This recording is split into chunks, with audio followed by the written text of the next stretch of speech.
listening to this podcast right now. Do you want to hear a fucking podcast about anything and everything? Yeah. Like movies, music, television, and more? Oh my God. Well, you've come to the right place. Yes. Subscribe to Journey into Comics Network, and you get Podcastrophe, hosted by me, Yes. Dick. Why not throw a couple bucks to the Patreon? It's your choice. Yeah. This is a Podcastrophe. That sounds so awesome. The following is a Journey into Comics Network production. To a nicer guy, it couldn't happen. I am the man of the hour, the man with the power.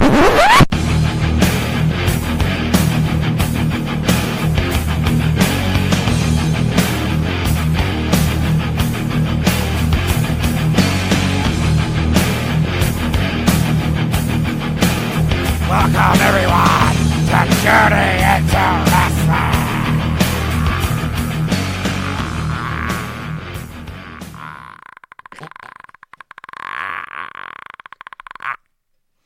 I'm your host, Brando. This week, joining me, of course, as always, is my co-host, Nate. How's it going today, buddy? That was amazing. You had longevity within your Oh, man. We talked about last time that we were going to wait once again to Tuesday to record this. Kind of weird because, like, last time it was a necessity of time, and this time it was like, let's wait because then we can, kind of review and be kind of, like, up to date. And it's a really good thing that we did because a lot of stuff kind of went down within the last few days and news-wise.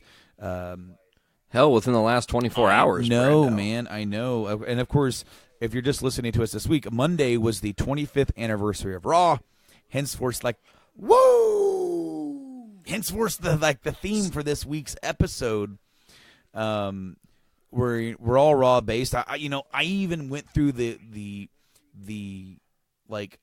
I almost said trouble, but it really was no trouble at all because I do enjoy creating. But I made you wait just to make a little bit of a kind of a Raw mockery logo of Journey into Wrestling. Just for this episode, I thought it'd be really cool to throw that up there. I literally tried to. I basically tried to do the best I could to take this aspect, take that aspect, try to guess what that font is, and then just use whatever one I had. So. But I made it, and it's just it's not bad for about 15 to 20 minutes of work while I was also simultaneously doing something else and trying to hug my son who continuously runs away from me whenever I try to hug him. Even though he asks me for a hug, he goes, "Daddy, hug." I'm like, "Fine, okay, give me a hug." No, hug mama. Like, you turd. Weird. He's going through this phase. I mean, he definitely is such a mama's boy, and that's fine. But then, he teases me. He does this. He plays with my heartstrings just a little bit. But what really played with my heartstrings was a Monday Night Raw 25th anniversary. Nate, I gotta be honest with you. I didn't like the show. Me neither. I would, if we were doing Wrestle Talk, I would rate this a poor show. There's a lot of things I take issue with. I feel like the first half hour of the show is lightning fucking hot. And then they just fumbled the rest of the show. There were so many missed opportunities, so many angles they just weakly last second threw together. Just we have all these guys that we said we're going to have on the show. Now what the fuck do we do with them? Oh, shit, well, might as well just make one big giant poker segment. That's the best way to feature all these guys that really helped elevate the company in their careers, Okay, so I take issue with some stuff. Like, as you said, I thought that almost the first hour of the show was pretty good, and then it's sort of deflated after that. And was it just me, or did you notice that when they showed a legend backstage, they were playing his music over the loudspeakers? It seemed that way to me, too. The couple things I want to mention, watching this, I was watching on the iPad through the DirecTV app, because we don't have cable at the house, so that when I really want to watch Raw, I typically tune in that way. And sometimes the app freezes or it glitches a couple seconds, and I miss some shit. So for the most part, I got a lot of things, but for this segment, I don't think I noticed, or if it happened, it might have been while there was some glitching going on. Okay, because they did it during the backstage segment with Angle and everybody coming in. They Oh yeah, they were playing everybody's and then they did themes. it when they showed the APA playing cards. They're playing the APA theme. I didn't like it. I'm like, who? They never do that. You don't. And then they did it when they showed the Godfather. They playing the whole Godfather thing. See, the thing is, Nate, I don't have cable either. So guess how I watched it? How'd you watch it? Number one, I have a smartphone. Okay. So I do believe it's on Apple devices as well. But it's on smartphone, and the only thing that I could watch it on the TV with was the Xbox One, and that is YouTube TV. And I got a free 7-day trial of YouTube TV Just to watch it. this. And then, of course, maybe if we get done here in enough time, maybe I could tune into SmackDown, see what's going on over there. Maybe, I don't know, nice. because I also want to play that Batman game, because I haven't got a chance to play it again since we talked on Journey to Comics. But, all right, Nate, so the show starts off with Stephanie and Shane in the ring. They're not really, they're not storyline feuding here. They're here to honor the show, and they bring their dad out. They bring Vince, the granddaddy of them all. Huge pop. Yeah, big pop for Vince. And usually there always is when he comes back after a long hiatus. Barclays Center is lightning hot when this all is happening. And I wrote down they were singing along to the No Chance in Hell specifically, which in unison sounded so fucking cool. When they the very start of this segment, Vince comes out, they do the hug or whatever. Vince said to Stephanie, and I really didn't understand the line, "Watch my nose." Like, he just, said it to her, not, on the mic, but, when they went in for the hug, I don't know if she accidentally, popped him in the nose or some shit. I'll have to go back and rewatch. But I read his lips. He says, "Watch my nose." And then, of course, he was talking about smelling the roses. But anyways, Brando, sorry, I didn't mean to really cut you off there and derail the thought. Man. It's kind of cool because then they kind of, take it in, and then Vince kind of turns heel mid-promo on the crowd, and basically he's being very selfless. And of course, that brings out the one and only Rattlesnake. Stone Cold comes out to confront his old boss once again, and we get a pretty. Austin didn't talk. He didn't grab the mic. He didn't say any of his. He did, and you really could have. You could have drugged this segment out for another 20 to 30 minutes just by having him talk. You're right, but the crowd did the talking for him. I think that was the best part about Stone Cold's appearance. He didn't need to talk because they did it for him. The crowd chanting "asshole" right before the glass shattered. Literally, it was the whole crowd was red hot chanting "asshole," and then boom, the glass shatters. Austin comes out. Huge pop for Vince Austin. keeps talking with the and a gigantic pop for Austin. And Vince is just chattering away. The crowd's whatting him every couple seconds. He's trying to explain that he's senior Vince now. He's a member. Lives in a retirement home. He's a member of the AARP. He's got heart murmurs. He's basically trying to talk his way out of getting a stunner. And then he says, well, Shane's in his prime. He's in his 40s. He'd been jumping off Hell in a Cell. Take him. He's good. Of course, Austin obliges, hits him with the stunner. There's some, maybe there's going to be a Steve Weiser shared with Vince here. Looks like there might be a beautiful moment. They got the, you almost half expect it to not even be the first drink before he gets the stunner. But, Stone Cold played it down a little bit, and then finally, there was some stun his ass chants going on in the crowd, and then boom, stunner. It was an awesome moment. Yeah, and then coming out of this, does that take us to the women's match, to the eight women tag? Yeah, I mean, one thing to note, Austin stunned Shane a second time. Yeah. He handed him the beer and then stunned him anyways, which was fucking comedy gold for that purpose. But yes, next up is the 8-woman tag match. Paige is out at ringside, but she ain't wrestling no mo.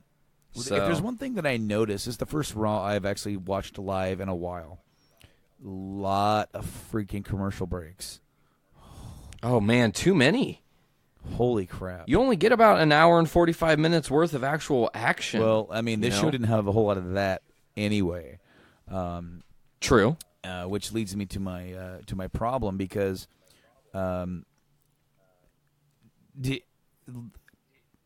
went back and forth from this to the Manhattan Center. Which is doing the viewing party. But those people paid $800 to $1,000 for those tickets. For the viewing for party? the Manhattan Center. And, okay, so here's the thing. Guys, I want to debut a new segment. I'm doing it right now because I just can't get around this stuff any longer, okay? I'm debuting a new segment called Rebooking with Brando, where I take something, either take a show or take a storyline, or take this show. I'm going to rebook this show right here, right now. Awesome. All right. Oh, I can't wait to hear it. So, Nate, we have 2 locations, okay? We have the Barclays Center. We have the Manhattan Center, okay? WrestleMania 2. WrestleMania 2. WrestleMania 2. Sorry, I had a bunch of sneezes in my throat. I didn't mean to. I mean, bless you. Really hope you feel better going forward here. But, okay. So, I'm trying to remember, was the IC title match after the 8 o'clock hour?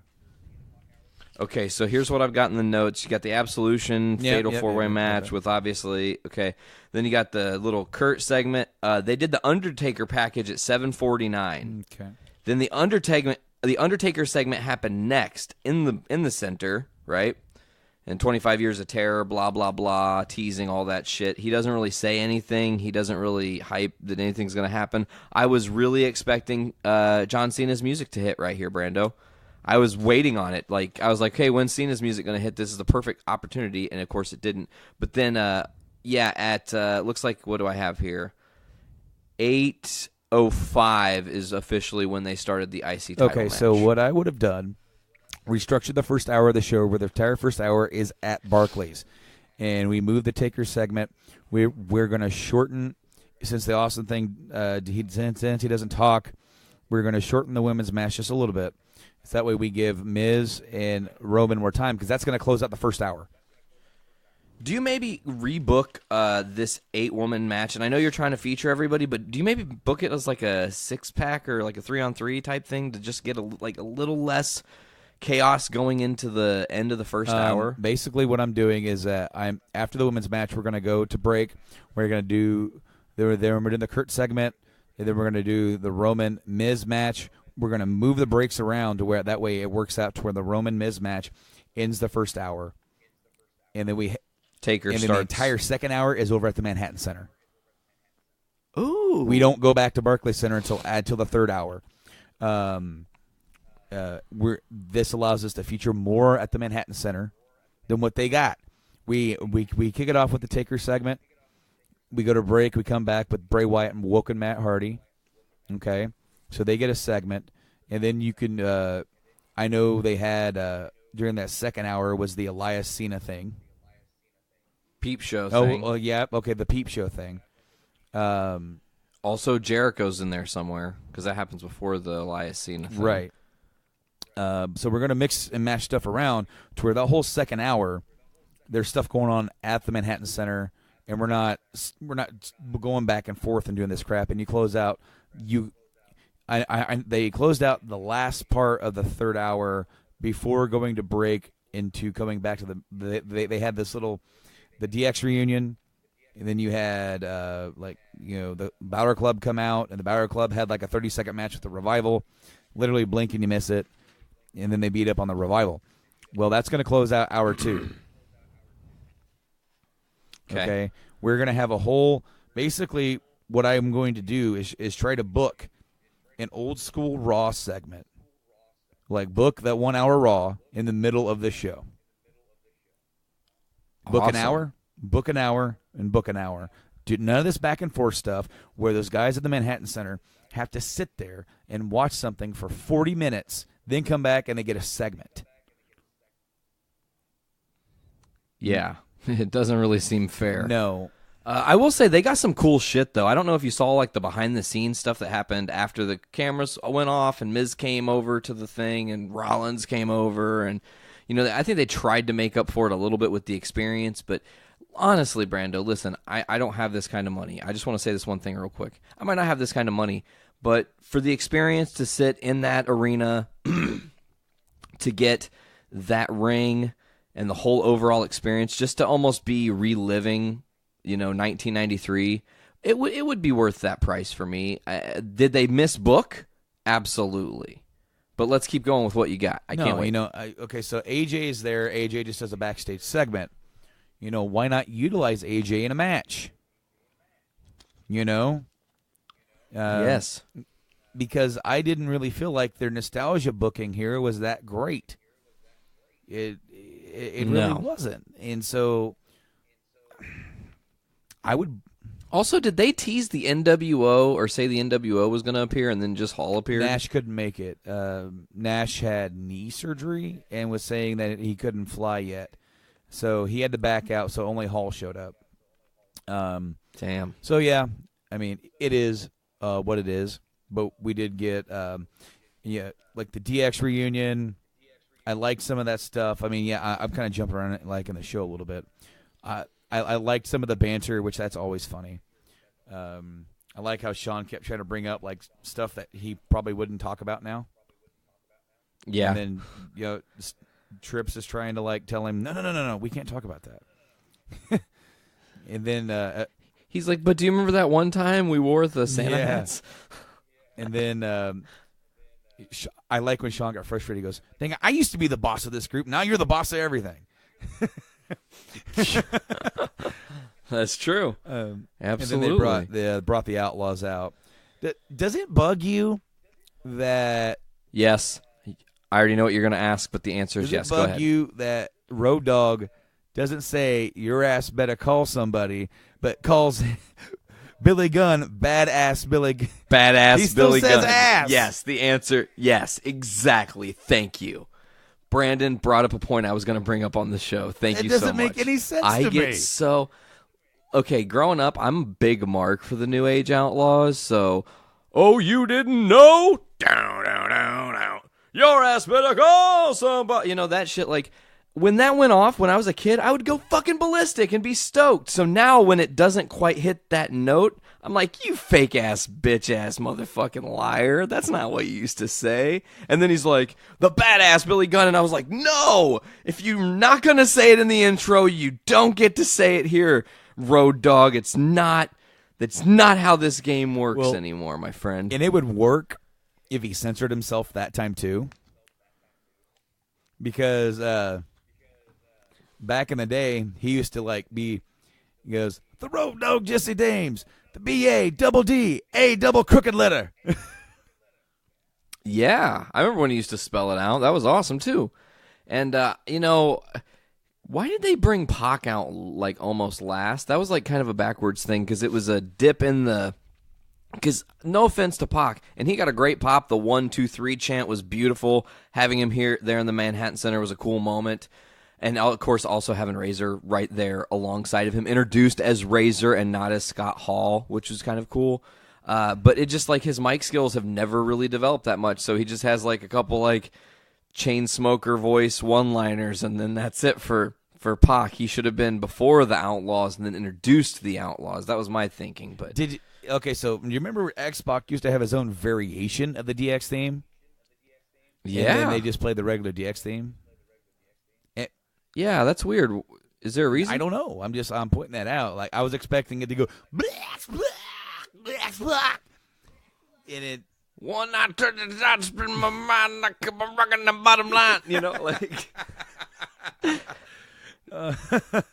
you know why I know that, right? No. Because who had all the Ruthless Aggression anthology music shit always? Preston.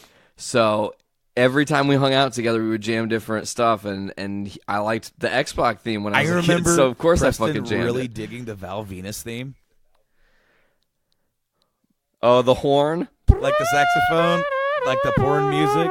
Yeah. And then just being like, him telling his mom he liked it or something, and I'm like, in my back of my head, I'm like, they don't know it's porn music.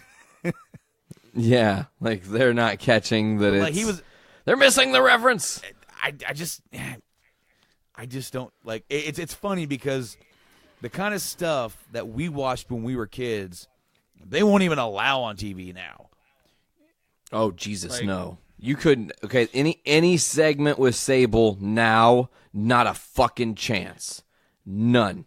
Sable and Mark Marrow segment, no way in hell. It's not happening. Yeah, well, like I was gonna bring up the Val Venus little segments that he would do where he's like, saving. Ooh, pee-pee choppy choppy. Oh, there's that one, of course. But like it would be like a little film thing of like them on the set, and he's like, "I'm on the set of my new film, shaving Ryan's privates."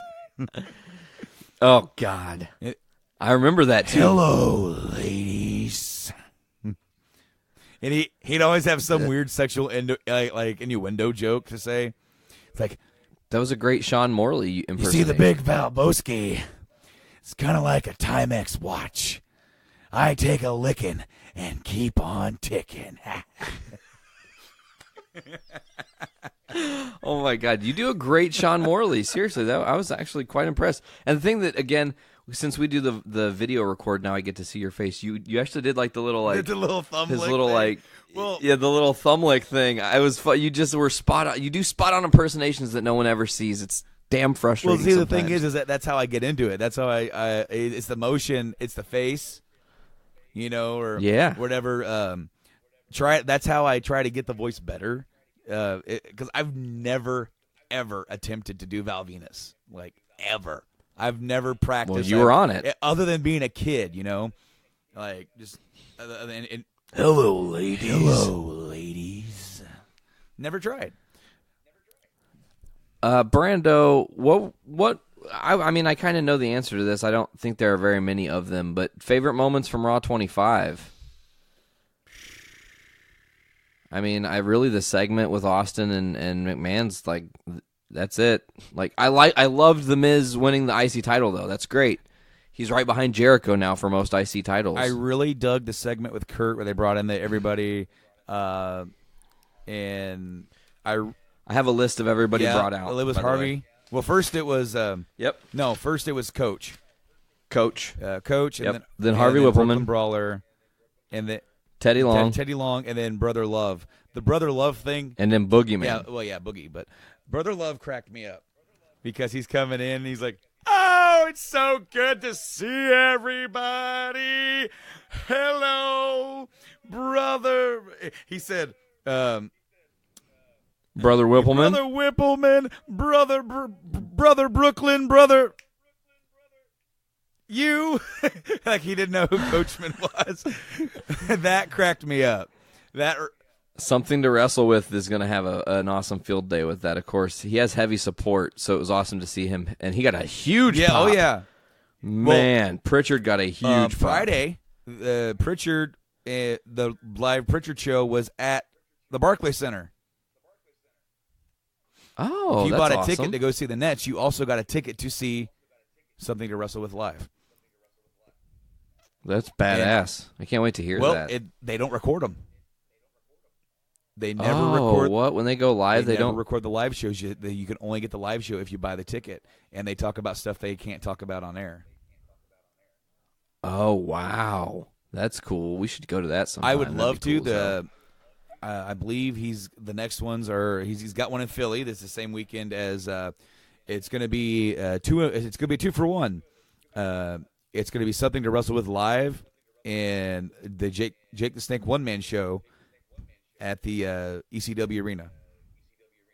Oh, cool. Yeah, Jake's doing comedy, right? Well, it's kind of like a comedy, just one-man talking thing.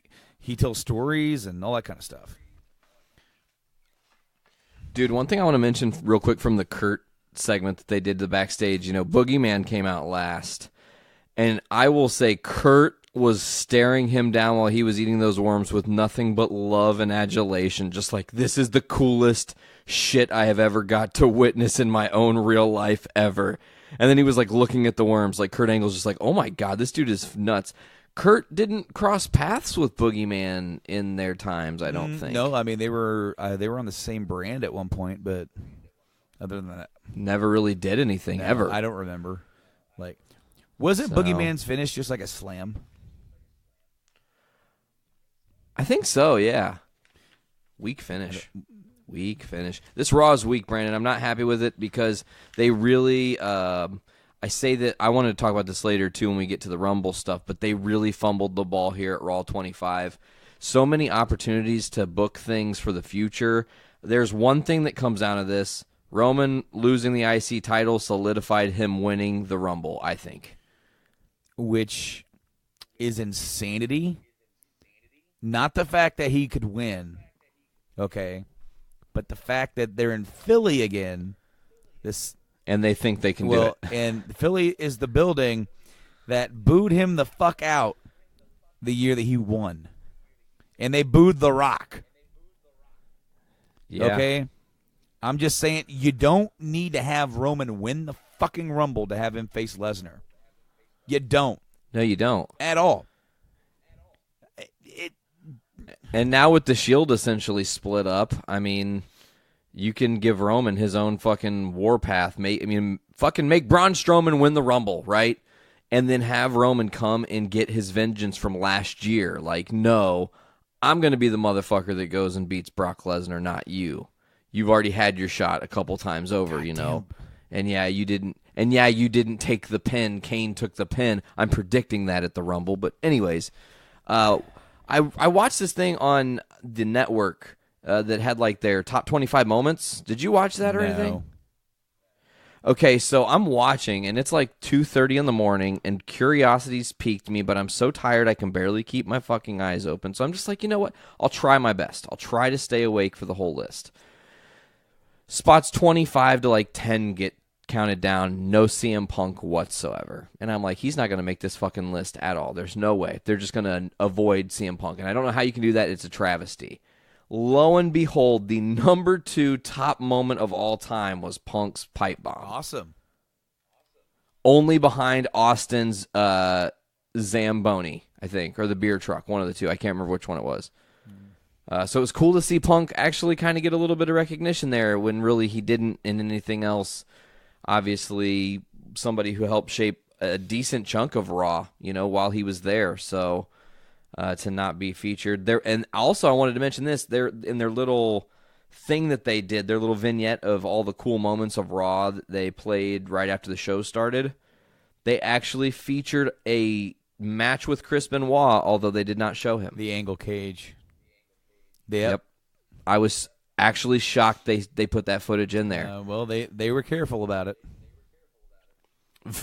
Ridiculously careful. Also, yes, absolutely. Also, Trips name dropped China too. So, which was awesome. Ninth wonder of the world, now, China. When he said that, Kate looked at me and she goes, "Is she there?" She's dead. Unfortunately, I just gave her a look and went, "She's dead." She goes, "Oh." She was a victim of 2016. Yeah. You know, keep talking, Brandon. Keep going on this real quick, okay? Just tell me some of your favorite all-time moments of Raw history. Oh man, some of my favorite all-time Raw moments. All right, so now this is going back, guys. I started watching Raw at a more earlier stage than what Nate did, and one of my favorite moments was, I'm gonna wait till Nate hears it because now he's back. Yeah, sorry, I had to get the door. No, it's fine. I actually started like just explaining it.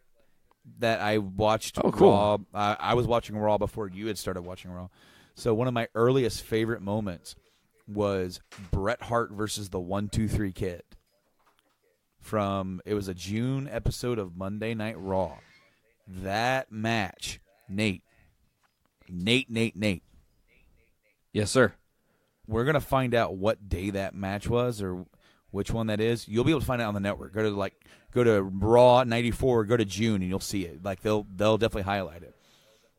Because I rewatched it like 2 years ago. Oh man, it is one of the first like what you could consider like best matches of Raw by far. Did 1-2-3 almost get over in that match? Oh, dude, Bret kind of worked a more heel style, like. And then just beat him up style. I mean, like Bret, they were both baby faces, but Bret was being a little bit more aggressive. So then, gotcha. so that Kid could sell, and then it was just awesome.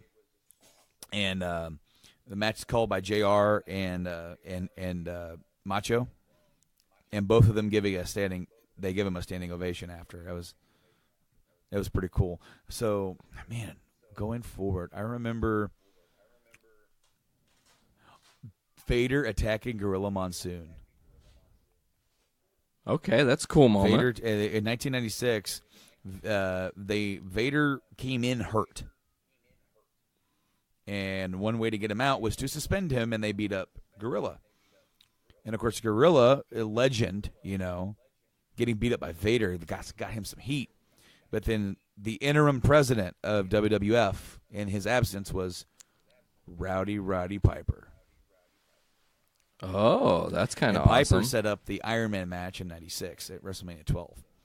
I'm just going to work my way through some of my favorite moments. Oh, easily.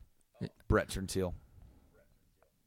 The promo that we featured in the the promo. I love that moment. And also, one of the moments I love right after that is I don't think it's the same show. It might be. I mean, I'd have to double check. But Bulldog and Owen had kind of been feuding ever since they were in the finals of the European tournament. And they weren't getting along, but they were tag champs, I think. Either that or they had lost them, and that was kind of a point of tension. I don't think they did, though. But during the match kind of like devolved a little bit, and Brett came down to break up the like their scuffle, their fight, and Brett basically talked sense into him, basically saying like look what these people did to us. They pushed us apart, and then they all hug in the in the ring, and Bulldog is trying to he's rubbing the back of Owen's head, and Owen's fucking crying, and Brett just gives this devious look into the camera. He sells the anger. Well, he's almost that's right. I got my family back now, and it's he played such a good villain. He said that he said in his book, Owen almost cracked him up when he started crying. Because he was like, oh, shit, this guy. Because it was just the way that Owen was sobbing. He was like, yeah, no, man, I know. He just got him really good. That's awesome. And then, of course, Austin stuns McMahon. First time. Cactus making his debut against Triple H. Great moment. A lot of great moments in '97. And then, of course, Austin Tyson coming out of the Royal Rumble '98, setting up WrestleMania 14. The Unholy Wedding. Yes. Oh, my God. Austin on Taker's cross. No, Stephanie on Taker's cross. Well, I know. I was thinking of a separate moment. Sorry. The Austin moment was right before the formation of the ministry, or right as it was starting. And then later on, they were doing the Unholy Wedding with Taker and Steph, and then Austin came out to make the save. For Vince, even though Vince was behind it the whole time. That's not one of my favorite moments. Really? The reveal that Vince was behind the ministry? No. You hated I that, don't hate it, but it's just But then it became the corporate ministry, and it was kind of genius because it was he played everybody, and he had two factions going at the same time, and then just brought them together. And then it went nowhere. That's true. They did drop the ball with the evolution of it. Now, this has been debated. Some people say it's true. Some people say it's not. The rumored higher power at one point was considered to be Jake the Snake Roberts. Oh, that would have been cool. Oh, it would have been amazing. But I think what dispels it is that Jake wasn't really in the shape to do it at that time. Not just get in the ring, but also emotionally he was, and physically he was not there. It would have been amazing because Jake's mic work is awesome, and you go back to the history of the Undertaker character, the Jake character, Jake and Austin. Jake wanting to get back at Austin, and then him using his possible control over the Undertaker or whatever it was, and would have been pretty cool. But I digress. Best moment of blah blah blah blah blah blah. Mankind winning the title. Amazing. Absolutely amazing moment. Jericho debuting. Awesome. Who in the blue hell are you? And then it doesn't matter who you are. Like, it was just so great. And the build-up, man, they did such a good job with the teasing of it. You know, the countdown. No one knew really what was going on. It was at a point in wrestling where you could keep secrets really well. You know, like the Radicals coming over. Awesome. Perry Saturn, Eddie Guerrero, Chris Benoit. I feel like I'm missing one. Is there a fourth? What did you say? You said. Oh, Yeah, Dean Malenko. Forgot Malenko. Hey, yo, it's K-Dog. Was not with them because when he called up to the tower, yo, it's K-Dog, they didn't know who K-Dog was. They knew who Conan was. They didn't know who K-Dog was. Yeah, that's just the way it goes, though, Brando. I mean, is what it is. I mean, you got a lot of oh, how could I forget throwing the IC title in like into the bridge, and all the times they use that damn bridge. Oh God, what about throwing the Smoking Skull title? And then Yeah, Angle took Austin there, and he's gonna throw Austin over the bridge. And then Austin's like begging him, please don't, Kurt, don't do it, please. Oh God, I'm begging you, don't do it. And then he pushes him into a kiddie pool. I love it. Milk Truck. Oh, of course, Milkomania running wild. The invasion. Oh, the whole invasion moments taking place over the Raws. Austin and Rock singing at the end of one Raw, where they were singing and they did a duet, Voicing Again in Margaritaville. Yeah, I remember that. Love that. That was awesome. How about, well, of course, can't not talk about the pipe bomb again. That's obviously one of my favorite moments. Big CM Punk fan. Really, CM Punk moments across the board, just from multiple title retains. I remember the one night on Raw where Punk acted drunk in the Jericho match. Well, they were doing a whole sobriety test thing. Yeah, it's right. The sobriety test by the side of the thing, and he played him the whole time. And he's like, and then hit him with the GTS, and then, it's just brilliant. It's just, man. Or think about, what about this? The Jericho Michaels going into SummerSlam Raw when Michaels gets thrown into the Jeritron 5000 on highlight reel.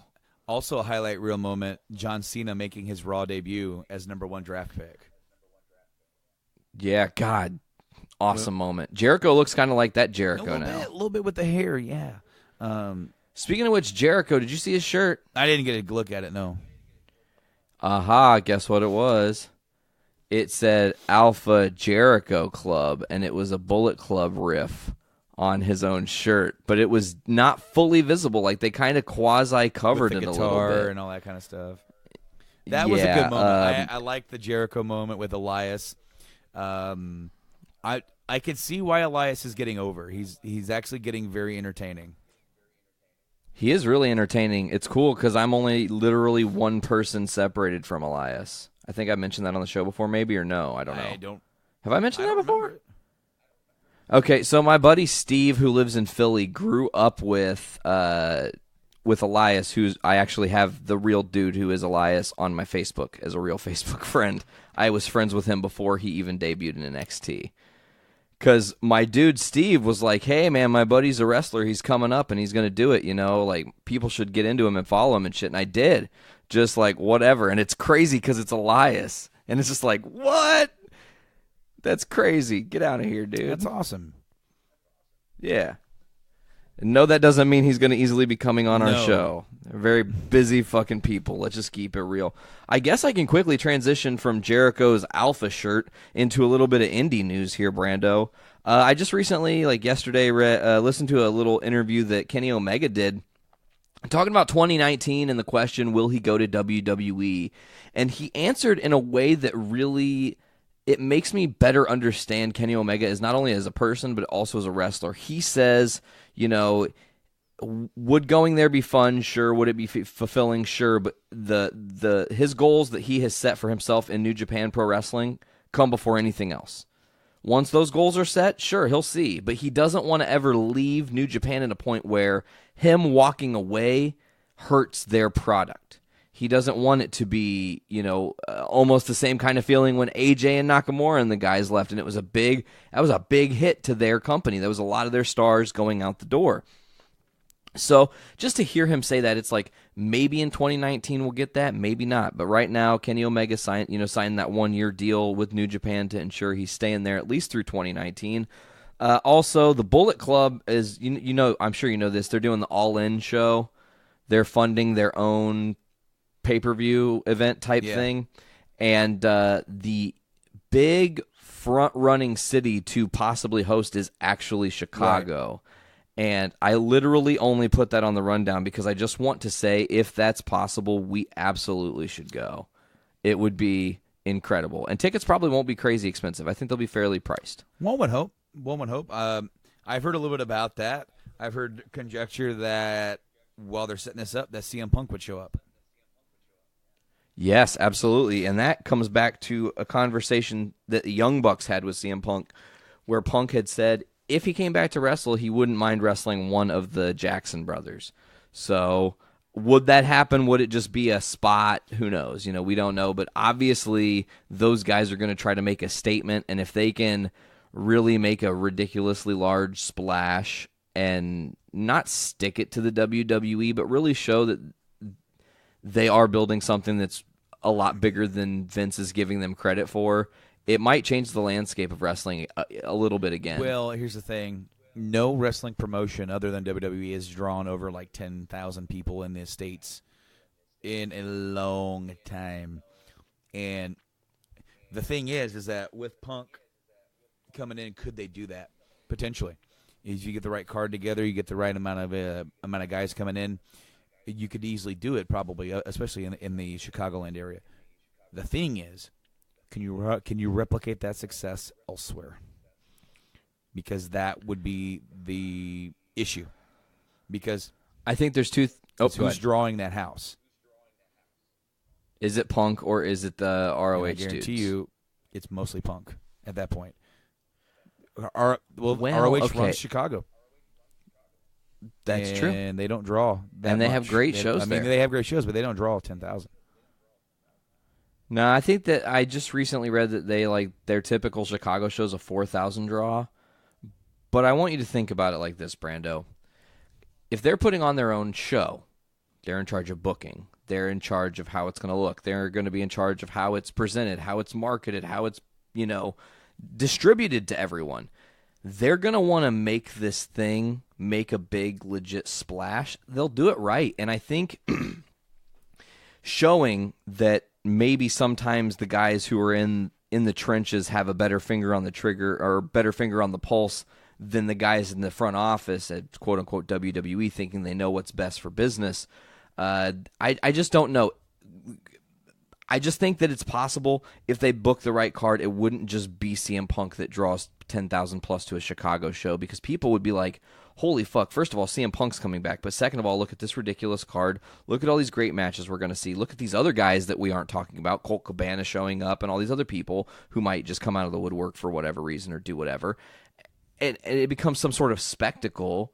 Then all eyes are on it, and again, it just evolves. It's almost like Wrestle Kingdom 12, but smaller. Mm-hmm. Pulling the name CM Punk brings the highlight on the talent, and that's the real goal for them, is to get their talents highlighted for everyone to see, because they deserve it. They're great workers across the board. Apparently Punk's going to get another UFC fight, huh? Really? I did not hear this. This is actually breaking news to me. I read it like maybe last week, where he's been in talks with Dana, and it seems like Dana, as of right now, I don't know, it could be wrong. From what I'm hearing, he's going to give him another shot. If Punk loses again, he'll go back to wrestling. And it won't be immediate. Like, I'm not saying he's going to get knocked out and then, like, in a month or two show up. I'm saying he's going to get knocked out, take some time to reflect, and be like, shit, I was amazing at wrestling. I was revered in wrestling. I was doing things that were, cutting edge and that people weren't doing and people were afraid to do. And I'll even fucking quote him himself, but he can't change wrestling sitting on his ass in Chicago. And I still hold him to that statement. And maybe right now it's a part of him really changing wrestling, because look at it. He's been gone for fucking 5 years. We're still talking about him. He's not been in the WWE for 5 years, and still Everyone wants to see him back. There's not a person who loves wrestling that would not freak out if Punk just came back out of nowhere. I think he would do better if he didn't go back to WWE.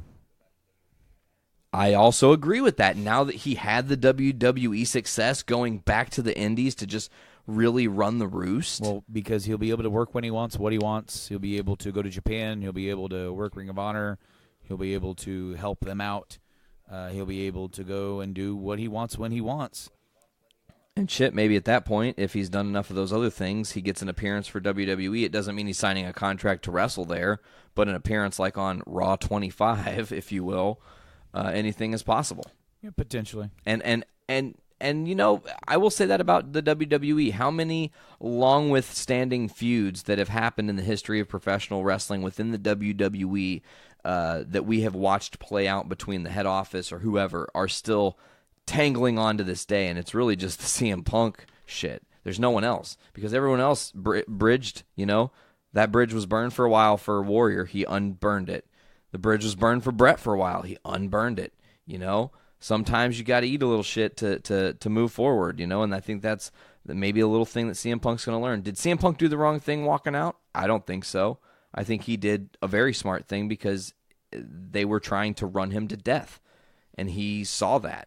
But I will just go back and say it one more time. Punk goes to UFC and loses a second fight.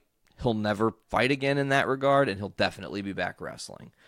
I'll tell you who's probably not going to be back wrestling because their ass is probably going to be in a prison if all this shit is true that has been released and announced. But today, speaking of releases, Enzo Amore gone from the WWE, the World Wrestling Entertainment. He got accused of rape on Twitter. Some really damning texts and tweets were shared by this young lady who said she had been silent long enough. There's some complicit texts that kind of line up with the time frame with which she was talking that kind of, it brings everything to light here. And then it's weird, you know, I was saying this today to my buddy Rob. The WWE, ever since Enzo made his main roster debut, have been looking for a reason to get rid of him.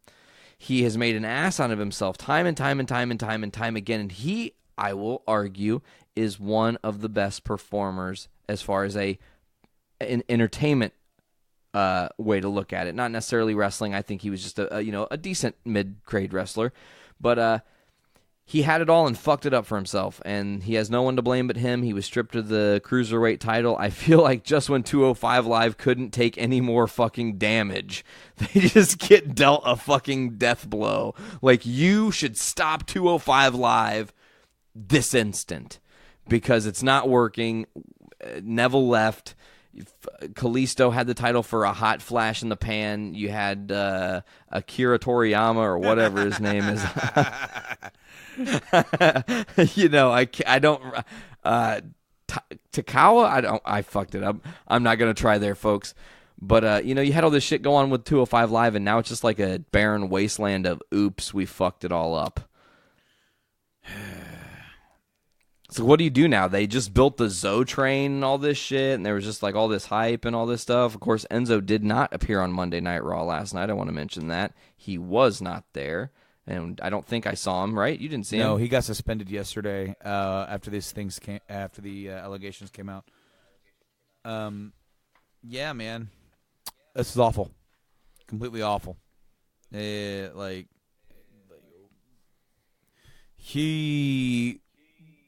will probably never be back.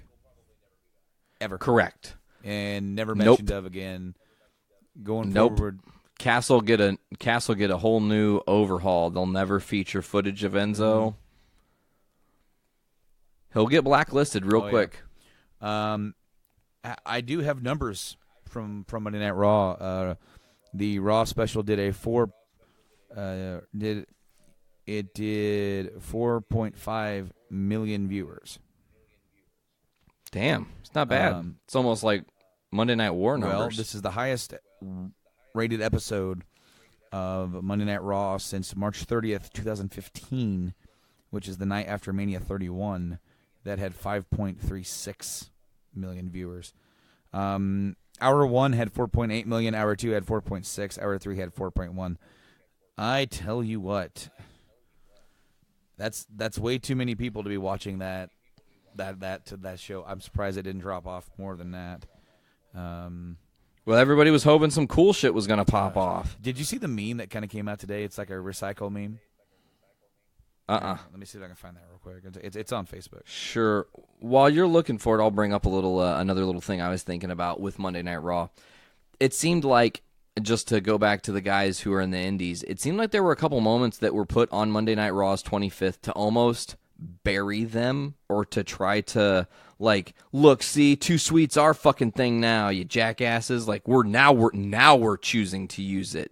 You know, now we've decided is when the time is to use the Too Sweet thing in our company, and now fucking Sasha Banks is getting too sweeted, and fucking everybody's getting the Too Sweet, and it's crazy. So, for me, it's weird because DX was cool. That was a great segment. Taker cool. Like, all these things are cool, but some of the stuff they did that was cool was also off air, and it's just like, I don't know. I think they definitely dropped the ball of this, obviously building towards the Rumble, which is where we are now. Building into the Rumble, Brando, while you're working on finding the recycle segment thingy, dude. I want to say, you know, we have 2 Royal Rumble matches coming up this Sunday. A women's match, a guys match. We've got the big triple threat match. We've got Bobby Roode, who is a champion with nobody to face, which is probably going to be a returning Dolph Ziggler with a new title, is my guess. I think that's what they're kind of pushing for, is that Dolph will debut, or re-debut, as it were, in Philly. I mean, God, how over will he be in Philly? Think about that. Look at some of the other matches on the card here. You've got AJ Styles in a handicap match versus Cammy, which is Kevin Owens and Sami Zayn. Jason Jordan and Seth Rollins versus The Bar, and the Usos versus American Beta. You know, man, I don't know, man. What do you think about this card, Brando? What do you got? I found the picture. Sure, can you send it? I'm trying to. Oh, but every please time do. I get it, it takes me somewhere else. There you go. I saved it. You saved Yeah, guys. If I was a bit away from the mic there, I'm using a new mic, and so I was a bit way back here a little bit when I was talking. So I'm sorry about that. I'm still getting used to it. Still trying to figure out how it works. All right, here you go. Coming your way. It is sent. Get my hopes up. I get disappointed. I start to believe again. WWE. Yeah. Then, now, and forever, motherfuckers. Like, that's what then, now, and forever actually means. I get my hopes up. I get disappointed. I start to believe again. Yeah, they just keep fucking up royally. They could just give us fans some shit that we actually want and that we like, and do some cool things and be actually creative. And I feel like they over fucking think themselves into a hole. Literally, I feel like they all sit around and they're like, what should we do? And then, like, the best idea comes out, and it's, like, literally, like, the best idea, okay? For example, John Cena interrupts Taker in the Manhattan Center. That's a Raw moment for you, right? Manhattan Center chance, John Cena sucks, Taker's in the ring, Taker hits him with a tombstone, lights go out, Taker disappears. Fucking sick. People would have went fucking nuts, Brando. They didn't do that, though, right? Better yet. Like, yeah? They're face to face, right? Taker looking at him, Cena, big old smile, you know. And then Taker, notice. Well, see, they don't have the they don't have the WrestleMania sign up yet, so you can't look at the sign. No. But Sunday they will. But then, you know, Taker does the whole crossing of the throat. Cena. F you. Boom. Lays him out. Oh, and wow. And then walks away. You can't see me. Oh, man, that would be awesome. awesome. Walks away. And then as he's leaving and walking out, because this is Manhattan Center, it's not that big, Taker sets up and just locks eyes with him. Do you know what the crowd would have chanted? As soon as Taker sits up, the crowd would have been like, holy shit. Because they would have been like, whoa. That's a moment that you can't forget, but I feel like they literally go, okay, so that could have been the moment, right? That could have been your Raw moment. And they look at it and they go, God, there's somebody somewhere that has already came up with this idea. So let's come up with the dumbest fucking thing that no one on earth would have ever thought and go this completely bizarre-ass route. And it's typically what they do. Quickly, I'm going to... What's up? I just laughed at what you said. Oh, sorry. It sounded like you, yawn coughed, and I was like, are you all right? Like a yawn cough? A yoff? Yeah. Who do you got for the Rumble match? And also within that question, who would you like to see as surprise returns to the Rumble? Big Show. Okay, cool. One last hoorah in the Hasn't Rumble. been, seen for a while. Henry? Henry's retired, I think. Well, so is Big Show, Big Show never technically. retired. Oh, really? I didn't know that. I thought after the Strowman thing, that it was kind of like him getting written off for he good. got written off, but they didn't retire him. I heard rumblings that Mark Henry was retired. So they had a lot of people show up on Raw. MVP would be amazing. Oh man, would it be awesome to hear his music tick tock. I hear the clock ticking. Tick tock. You're about to. Oh man, I would fucking mark out. That would be so awesome. Oh God, I love MVP. And Shelton Benjamin's back. It's like the fucking. We're almost back to the most beautiful part of the aughts. Jeff Hardy. Is he cleared? Okay, interesting. And even if he's not, as long as you protect him, I guess you could still feature him. He's close. Okay. He had a moment with Matt. Did you know that? Nero. At the Barclays Center? Yeah, Brother Nero, and then they introduced him as Brother Nero, which was cool, and they sang and shit. Rey Mysterio. Kurt Angle. Oh fuck, Ray. That would be a huge pop. I would not be. I mean, now that you said it, I'm going to be hoping for it, and if it doesn't happen, I'll probably be a little disappointed. Last time Ray was at the Royal Rumble in Philly, they booed him out of the building. Wait, no, wait. Sorry, that was the year before. I don't know if they were in Philly. That was the year before. My bad. That was the year. The year that that Batista was in, and they wanted Daniel in. Now, if Daniel Bryan's cleared, that'd be a done. Holy crap! Holy shit! And actually, he is. I just read recently he's like 5-1 odds to actually win the Rumble as of right now. It's crazy. Which is weird because it's like he's not even been cleared. But man, what a crazy thing would that be? Like instantly, he's in the title picture. Kevin Owens wins. Kevin Owens wins and beats AJ for the title at the Rumble. DB wins the Rumble, challenges Kevin Owens. Shit. Now, someone was pulled from an event the day of the Rumble. Ooh. EC3. Oh, yeah. I actually heard this, too. Ethan Carter III would be cool. I'm not 100% certain he's going to get the same kind of... he's not going to get the same reception as AJ when he came back. No. There's a difference. There's a huge difference, but I'm just curious how many people are going to know him. This is the casuals. This is Philly. The people True. are going to react. They're to hardcore wrestling and number fans. 2, he owns the name EC3. I did not know that, but apparently. Well, and then you knew that the new Anthem deals work now, where they encourage to give the rights to the characters to the person portraying the character in future. That way, they never have to waste any more money in court for no fucking reason, like idiots. Hey, let's go to battle with the richest dude in America. Well, one of Matt Hardy. No. I was more talking about the WWE as a whole. WWE was not going to let Matt Hardy not pursue that to get that character back because it's done so much for him to revitalize his career this late in the game. See, here's the thing. You were saying the richest guy in America, and I'm just like, Matt Hardy chose the wrong gimmick then. He should be $1 Million Man 2.0. That's cool. Version 2. $1 Million Man V2.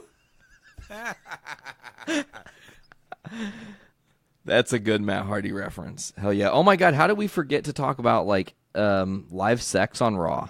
Oh. That happened. Yeah, with Edge. That was a moment.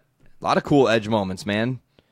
Dolph Ziggler's cash in. That's another moment. Anyways, we're back to the Rumble. Anybody else? Like I said, I also want to say Kurt Angle would be cool to hear his music and H. I'm kind of over H doing stuff, man. If they're still building towards Kurt. Oh, to eliminate because Kurt? They never went back to that. It's been. It's true. It's just kind of been left out in the open, so we don't know exactly what's going to come from that, man. Because I just don't want to. I don't want to start pulling people who are just at Raw. You know what I mean? Yeah, because that gets too obvious. Like, of course they're going to bring John Laurinaitis to the Rumble. I don't know. That's a terrible guess, but really though, other people to look at. I feel like there's a couple NXT call-ups that could be happening. I feel if somebody loses the NXT title or wins the NXT title or whatever fucking match is happening, somebody on NXT is making their way up to the main roster. X-Pac. Oh, that would be cool, actually. I mean, because he still wrestles, he's still in great shape, and the music hits. People are like, "Wait, what?" And X-Pac come out, and he'll get a pop. I mean, he'll get a pop. Do some of the big moves. The Bronco Buster and all that stuff, to the crotch chops, and then 4-corner Bronco Buster. Oh man, Oh, dude, can you imagine him going in for a Bronco Buster? And then, getting caught midway with his sister Abigail. Boom. Oh, shit. That would be an awesome spot. See, this is why we should write wrestling. We have much better ideas than the bullshit they're coming up with. No offense, WWE. I love your product, sort of, but I still hate you also as well. Get out of my life. All right, so who do you think is going to be special entrance or surprise entrance for the women's battle or Royal Rumble? Trish. That was... And or Lita. That's what I would lead with. Would be Trish. Number one entrant, Trish Stratus. I wouldn't go number one because I would want to. I want to give some highlight on the women who are already there. But I mean, because you have 30 spots, but definitely have Trish have a spot because she can come back in, take a part of it, have some cool moments, and then put over somebody. Do you think this match is going to have half the time as the dudes match? No, because the timeline for how long the entrance will have to be the same, right? Okay. And it's a 4-hour pay-per-view, so apparently my cat's meowing at us, so hopefully you guys couldn't hear that. Cammy, stop meowing at us. Recording a podcast. Crap. Cammy? Yeah. Oh, no, not Cammy Zane. Oh, goodness. She's just looking at me and looking like she might throw up. I don't know what's happening here. So, anyways, let's talk about these few matches because this card's much smaller now with 2 Rumble matches on it. I want to get your picks for the men's, the women's, and then obviously the other 4 matches that are on the card. So, who do you got winning the Royal Rumble, Brando? Man. I don't want it to be Roman because I think that it's going to be too obvious not to. You don't have to do that. So set up SmackDowns, and I would set up Shinsuke Nakamura. Still, that's my pick. AJ against AJ would be awesome, but if they want to do a regular heel thing, I don't know. But I would say set up Shinsuke, and then you could shuffle it around a little bit even after that. For the women's.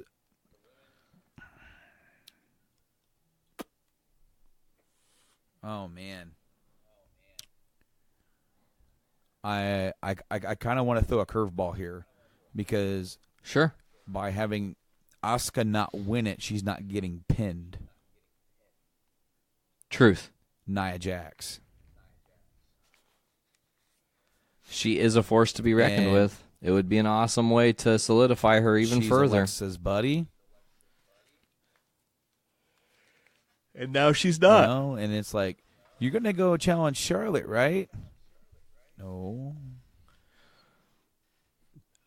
Maybe not even that. Oh, man, you know what you can almost resurrect? The Batista decision. But in Nia, yeah, exactly. And oh, man, that would be kind of cool, That it's like, don't fully recreate the moment, but do something similar to that. What do you have for who's winning that triple threat match, Brando? Brock Lesnar. Penning Kane. Braun will get taken out of the equation by something else that is going to put him on track for whoever he'll face at Mania, my guess. And Lesnar pins Kane. Kane can then be done. Lesnar goes to Mania as champ. It sets up everything as they're going to probably do it. What do you think? Is AJ Styles walking out of this handicap match with the title? This is a weird match that just doesn't... shocked a handicap match. We haven't seen one in a while like this. I want to see Kevin and Sammy become co-champions, where they have the belt and one emblem plate is Kevin, one emblem plate is Sammy, and they keep fighting over who gets to hold the belt, and just like I don't want to see AJ lose it. I love AJ's champ. I think it's awesome. He's a 2-time champ. He's had a great career. He's definitely proved himself, but I think that just sets up so much great television. And then you could go into Mania with a co-WWE champ versus Shinsuke. Odds against Shinsuke to lose it. And then it's like, what are we gonna do here? Well, then what do you do with AJ? Maybe you insert AJ into the match and it becomes a fatal 4-way. There has to be a new champion. Oh, shit. Make it Kevin Owens versus Sami Zayn versus AJ Styles versus Shinsuke. In like an elimination style, like WrestleMania 2000 or something. That'd be kind of neat. I actually love that. That's a great idea. Or you could set up almost a new styled like stipulation where the handicap of Kevin Owens and Sami, one of them gets pinned doesn't mean they're eliminated. So like KO can like essentially throw Sammy under the bus. I just think it cost him. I think it'd be kind of cool to go most of the match without an elimination, Mm-hmm. and then it's going to end up being like Owens taking a move, like the phenomenal forearm, and he pulls Sammy in the way. Sammy gets hit with it, and Sammy gets eliminated, and then.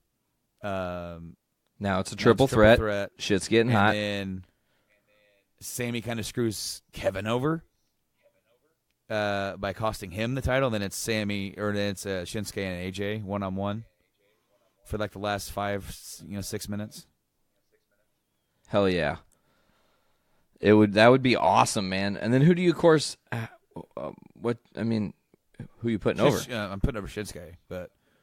100%. That's. I think that would be beautiful, man. I love that, giving him a Mania moment like that. I feel like he's like lightning in a bottle, and they, for some reason, have still just kind of fumbled him. They keep handing him a microphone, and no offense, but like, I'm sorry, give Shinsuke a mouthpiece. I think that's the only thing he's missing. Let's rumble. Yeah, that's rumble. What do you got on these 2 tag team matches? And I also notice one thing I want to mention. I feel like the triple threat match is a little bit different because it is a triple threat match. That means there is no disqualification, no count out, and of course that just means pinfalls and submissions in the middle of the ring, which means it's essentially like almost an Extreme Rules match. Yeah. Without the weapons actually being ringside. Then you have a 2 out of 3 falls tag match for the SmackDown tag titles. The Usos are dropping these belts, buddy. Do you agree with me on this? I think that's the belt that's going to switch. I think that belt is switching not because it's time that belt switches. I think it's switching because of the arrest to one of the Usos who got arrested with the DUI. Yeah. And then, honestly, maybe you could take the belts off of the others out of Jason Jordan. Gable and Benjamin? Oh, both tag titles switching. I was thinking maybe you could do that because then, man, that crowd is just tearing Jason Jordan up. Oh yeah, they're not gonna be forgiving to him at all. I keep forgetting that we're in Philly for this, and they're not only just a raucous city. You got to think their team's going to the fucking Super Bowl next weekend. Mm-hmm. So they get this weekend, and then the Super Bowl next weekend. Shit's popping off in Philly. Oh, yeah.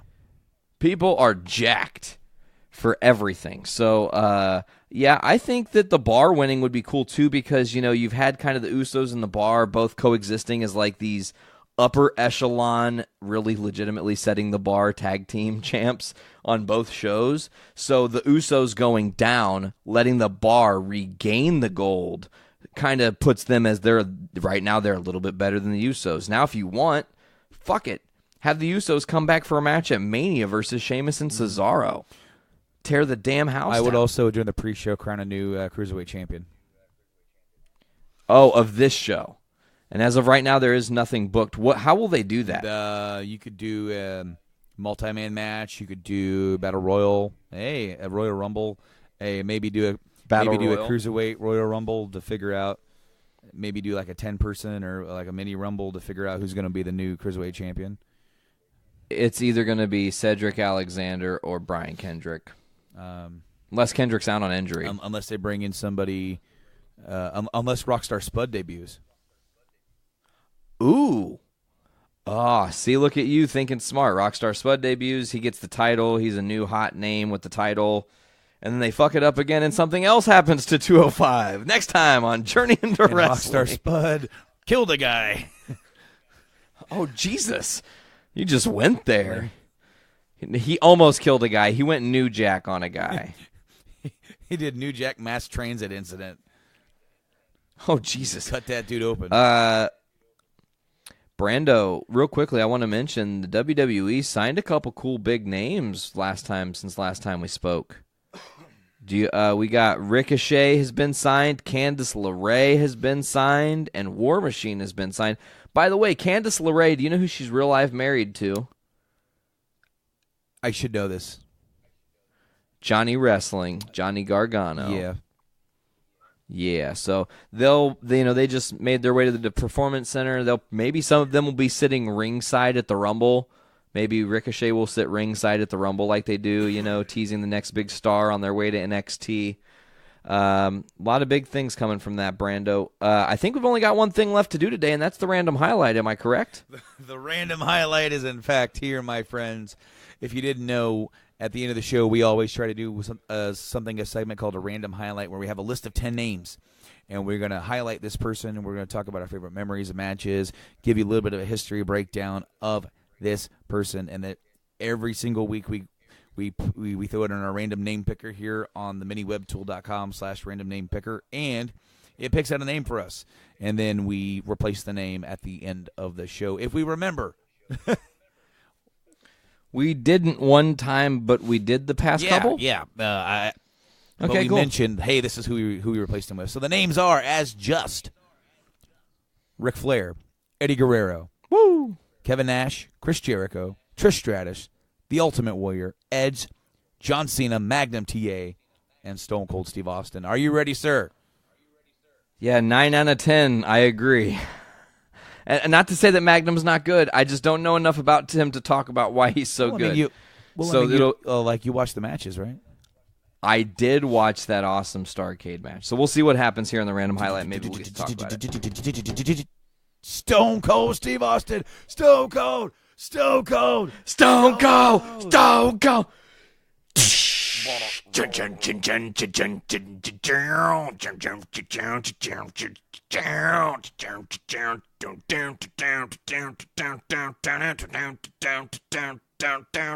had to really sell into that. What? I almost even went to the What?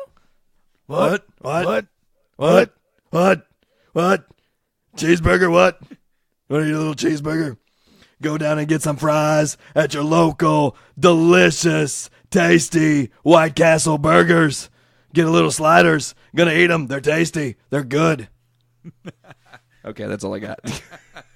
I love Stone Cold so much. It's really cool that he was the, it's like beautiful, unintentional harmony that he's our random highlight. He's the first like real superstar to appear on the 25th anniversary of Raw. He really is what solidifies and changes the shape of wrestling.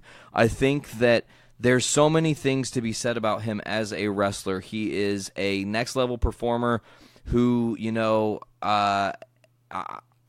I've learned now, growing up and experiencing life as we have, that it's very true that at some point in your life, there's going to be a moment where some shit in your life is bad and goes wrong. And when that moment goes wrong, you almost have to reflect and be like, okay, this is when I'm at the low, but I'm aware. As long as I'm aware, I can tune and get out of this and make this negative moment a positive. And Stone Cold really is the solidification of that idea, because he's an underrated wrestler in WCW. He gets fired. He's underappreciated. He comes to the WWE. He's stunning Steve Austin. He's got the $1 million belt. He's with DiBiase. They team him up. It's like this whole thing. It's not quite working. We need something different for you, Steve. What are we going to do? He can't come up with his gimmick. His wife says, drink your tea before it gets stone cold, stone cold, stone cold, stone cold, stone. And then he just heard it, and it was there. Stone Cold Steve Austin. End of story. It's sold. Like, one of my favorite things is that, the suggested name list was like Chili McFreeze, Otto Von Ruthless. Otto Von Ruthless is my favorite. What is it? Something Frosty. So it is like it is like Austin told this story once on his podcast. He's just like, I just don't think. He goes, imagine my entire career if I'd have gone with one of those names. I just don't think the ring of, and that's the bottom line, because Otto Von Ruthless said so. It just doesn't have the right ring to it. Frosty McChill said so. Oh, the Ice Dagger. Oh, man. Oh, the Ice Dagger. What? Nah. The Ice Dagger. What? I dagger ice. What? Iced-in 316 says, I just whipped your ice. Oh, shit. Oh, that one got me. Okay. Does it feel a little cold in here to you? What? Getting a little chilly McFreeze? Oh, man. All right, so I got to ask, favorite Stone Cold feud that's not The Rock? Go. Bret Hart. Bret Hart, easy. Absolutely incredible. I also really love Austin feuding with Angle. That's very underrated feud. There's some beautiful shit that happened in that era. The the invasion era, the transition between your Raw is War and the War Zone and all that shit over to your more modern looking wrestling. Well, I really like how they built up before they even got to Austin and Angle in a match. They were competing for the attention of Vince McMahon. And that led to a lot of, and they were both hurt. They couldn't really work, so they were just doing segments. And it was like right before the invasion really kicked in. And then after that, then it just went all full bore, where Angle kind of became a face out of that situation to face, because it was already set up. There's already like a wedge between him and Steve, where they were like trying to hug Vince, and then of course the whole cowboy hat thing, where and also really cool. I heard this on the Pritchard show on Something to Wrestle With. That whole hat thing was just something Steve came up with. He saw the cowboy hat in like an airport somewhere, and it made him laugh. Like the little cowboy hat they gave Kurt, and he was cracking up thinking about Kurt wearing that thing. And so then he went and got real cowboy hats, and then he's like, "All right, I want to try something, guys. I want to come in here. I'm going to try some of these hats." I'm like, "What are we going to try?" He goes, "Just go with it. Let's just try it out here." He goes, "I got these cowboy hats, and then we're going to wear these, and you wear this one." What? Just go with it. Just go with it. So, like, a lot of the stuff, a lot of those segments were kind of ad-libbed, and they were just like do a couple takes of them. And well, they're damn good. From what Pritchard said, that the one that aired was the first take. That's awesome. It's a joke. You look like a damn jackass. Got to think Austin Taker too, man. I mean, Austin Undertaker had some legendary moments. You're looking at the JICN right now. You're getting the message you didn't want to see right now during our podcast. That's what's happening in real time, folks. I'm responding to a message. I know. I literally just said that it looked like you were going on to the JICN message group to check the message that you didn't want to see. Well, here's the thing.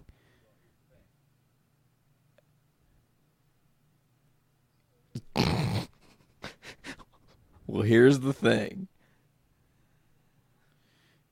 It's the... All right, so this totally just derailed our show. Oh, shit. Stone Cold, greatest wrestler of all time. I mean, one of the best just in-ring performers. Did a lot of cool stuff. Stunnered people. We highlight a lot of his shit all the time because he's just a solid fixture. That's the bottom line. Because Nate said so. What derailed our show, Brando? I wasn't listening to you. I was typing. All right, so yeah, dude, Austin. Like one of my favorite feuds, favorite matches is Bret Hart, WrestleMania 13. Of course, he's just so freaking entertaining. You have the Rock trilogy, the whole like WrestleMania 15, 17, and 19. All those matches are great. I probably think 17 is my favorite of them. Easy. Of course, the heel turn is debated.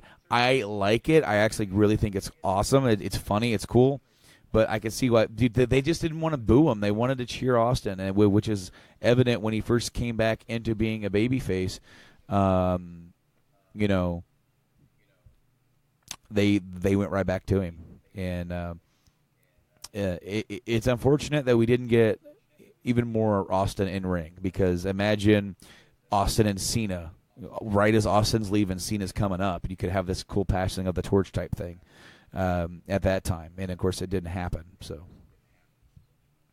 well, no, it didn't happen, and it sucks. Austin left, and then everything just went how it went. He's there for moments. There's been big match opportunities for Austin that have been missed, because I think that there's another moment that would have been beautiful. CM Punk, just to say it again, they are the two most rebellious wrestlers in wrestling history, I think. I think that's a fair way to say that. They're the two most rebellious. And actually, they also have very similar paths. So, yeah, Brando. I think that's going to wrap it for this week of Journey into Wrestling, unless you want to add some more. I think that's going to do it for us here as well. And, of course, you guys can check us out every other Wednesday right here on the Journey into Comics Network at journeyintocomics.com. You can check us out on all of the awesome podcast services: iTunes, Podbean, Stitcher Radio. What? Spotify. Google Play Music. We're also backed up on YouTube. If you search the YouTube channel, Journey into Comics, all the shows get backed up onto there as well.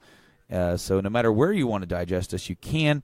And also, guys, I'm going to try next week to also come back through with another rebooking thing. And, guys, I think what I'm going to do is rebook the Brett and Owen feud. The Rumble. Oh, shit. I already kind of have an idea what I want to do. It's basically going to be the same until SummerSlam. SummerSlam changes the feud, and we continue on into another kind of realm. So hopefully it's good. I came up with it one day at work. I think I would watch that. Oh my God, But if that's the case, guys, I think we are out of time. I can't believe it. We are completely out of time right here on Journey into Wrestling. I've been Brando. I've been Nate. And we'll see you next week right here on Journey into Wrestling.